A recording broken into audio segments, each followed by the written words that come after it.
Why is it that most people don't pursue their dreams or don't do better than what they're doing if they're capable of doing it?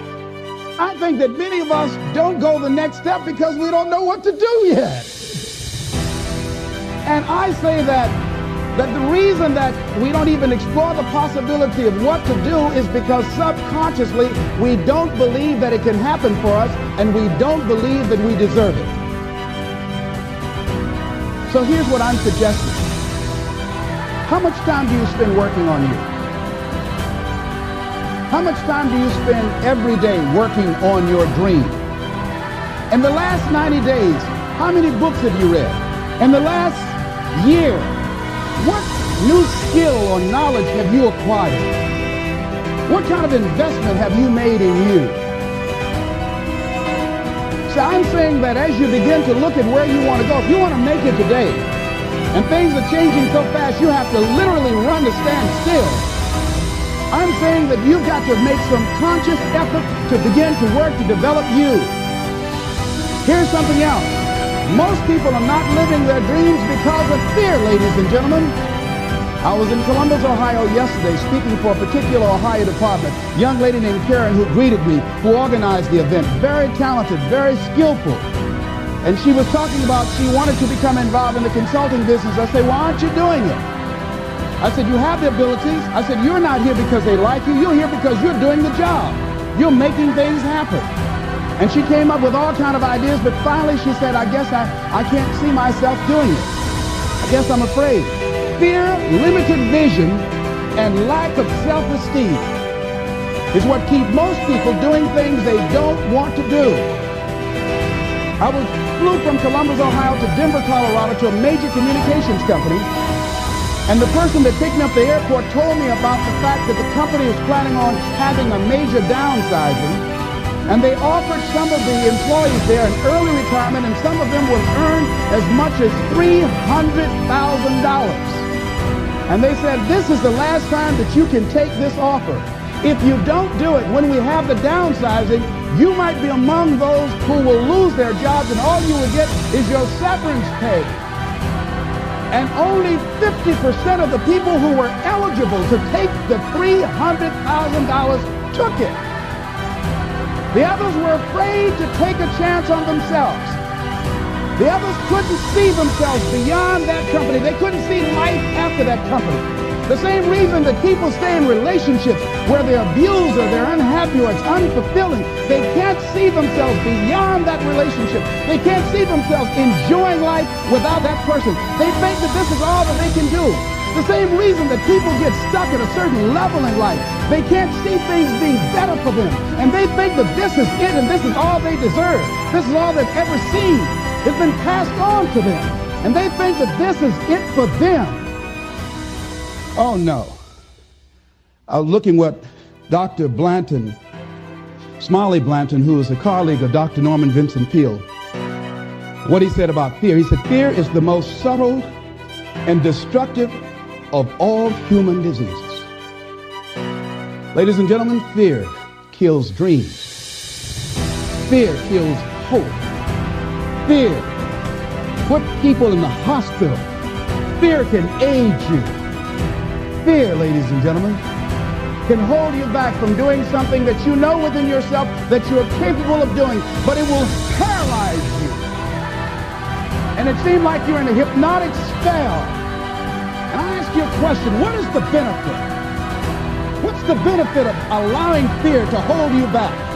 What's the benefit of giving up on yourself, of not stepping out on life and taking life on? What is the benefit for you? What's the plus in that? It's one of the things I had to ask myself. So I didn't want to make any mistakes. I wanted everybody to like me. I wanted to be perfect the first time I did something. It's not going to happen. You're going to make some mistakes. You're going to hurt some folks' feelings. You're going to create some enemies whenever you decide that you want to begin to take life on.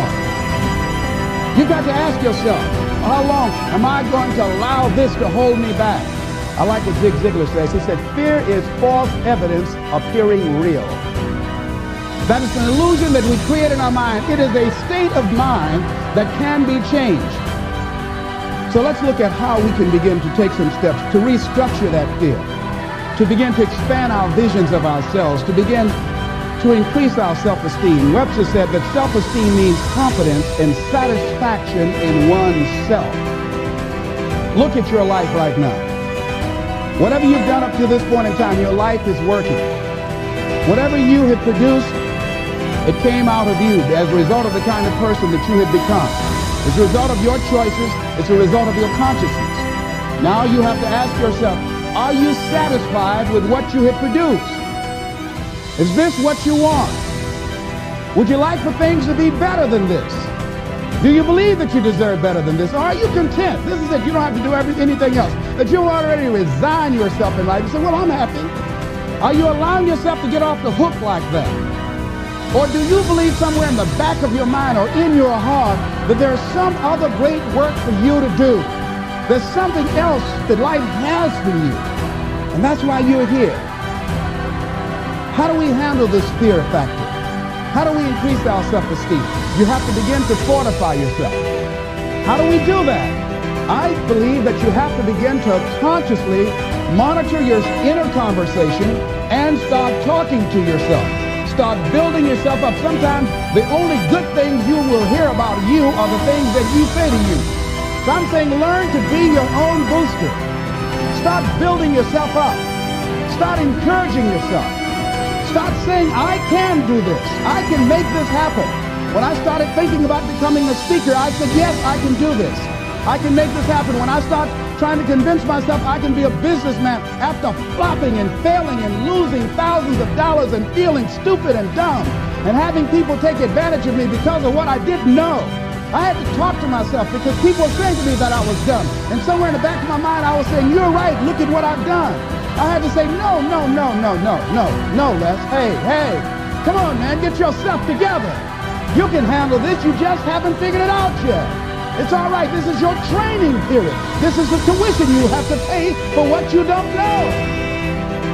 You can do this. Other people have done it. It doesn't take an Einstein.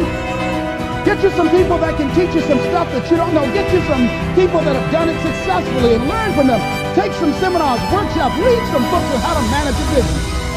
Change the way you see yourself and begin to tend to the personal details. Understand that nobody's going to take care of your business better than you.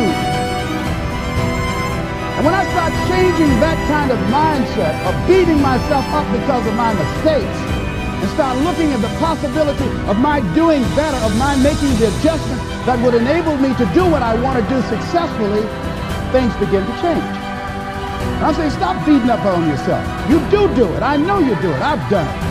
It's a natural inclination for us to put ourselves down. See, we are born negative, I think, in a negative consciousness because we live in a negative world. See, you don't have to teach children to lie. They'll lie automatically. Did you wet in your pants? No, I did not. Well, what is that? I don't know. You don't have to encourage kids to misbehave. They will do it by themselves. You don't have to encourage them to do the wrong thing. They will do it automatically. You have to correct their behavior. So I'm saying that we have to work through the challenges of life in learning how to begin to work to fortify ourselves. Begin to guard your mind against negative programming. Like turn off the television.